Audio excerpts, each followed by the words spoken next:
एक तरफ संसद परिसर में जहां मूर्तियों के पुनर्स्थापित को लेकर अब सियासत शुरू हो चुकी है, तो दूसरी तरफ लोकसभा स्पीकर के चुनाव को लेकर भी सियासत देखने को मिल रही है।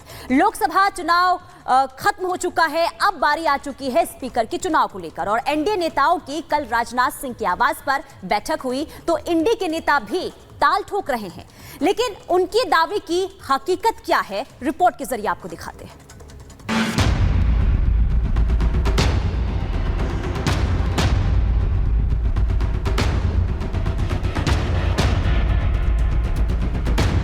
अगर नीतीश कुमार और चंद्रबाबू नायडू को अपनी पार्टी बचानी है तो उनको अपना स्पीकर बनाना ही होगा।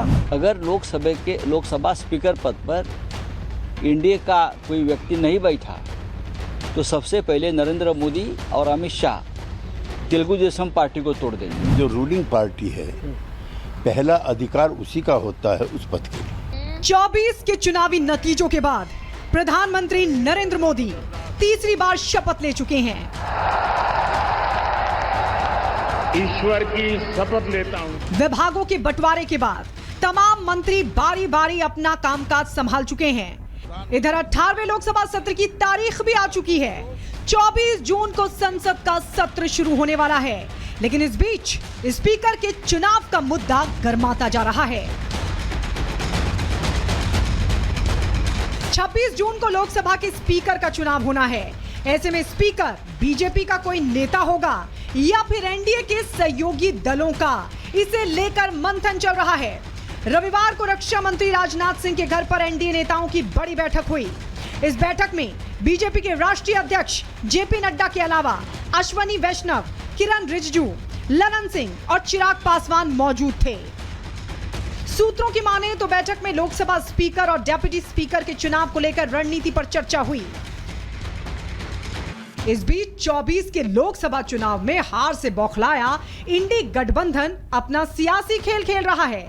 इंडी गठबंधन ने एनडीए के सहयोगी को मोहरा बनाकर एनडीए के साथ सियासी चाल खेलने की कोशिश की है। कांग्रेस कह रही है अगर नीतीश कुमार और चंद्रबाबू नायडू को अपनी पार्टी बचानी है तो उनको अपना स्पीकर बनाना ही होगा।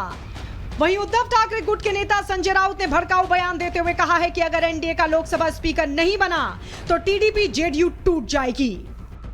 इस माहौल के अंदर जबकि एनडीए की सरकार एक तोड़ जोड़ की सरकार है, उसमें स्पीकर का रोल बहुत अहम हो जाता है। अगर नीतीश कुमार और चंद्रबाबू नायडू को अपनी पार्टी बचानी है तो उनको अपना स्पीकर बनाना ही होगा। हमने सुना है कि चंद्रबाबू नायडू जी ने लोकसभा का स्पीकर पद मांगा है, जो उनसे डील हुआ है। ये ठीक बात है चंद्रबाबू जी की। अगर लोकसभा स्पीकर पद पर एनडीए का कोई व्यक्ति नहीं बैठा तो सबसे पहले नरेंद्र मोदी और अमित शाह तेलुगु देशम पार्टी को तोड़ देंगे, और ये काम शुरू कर दिया है।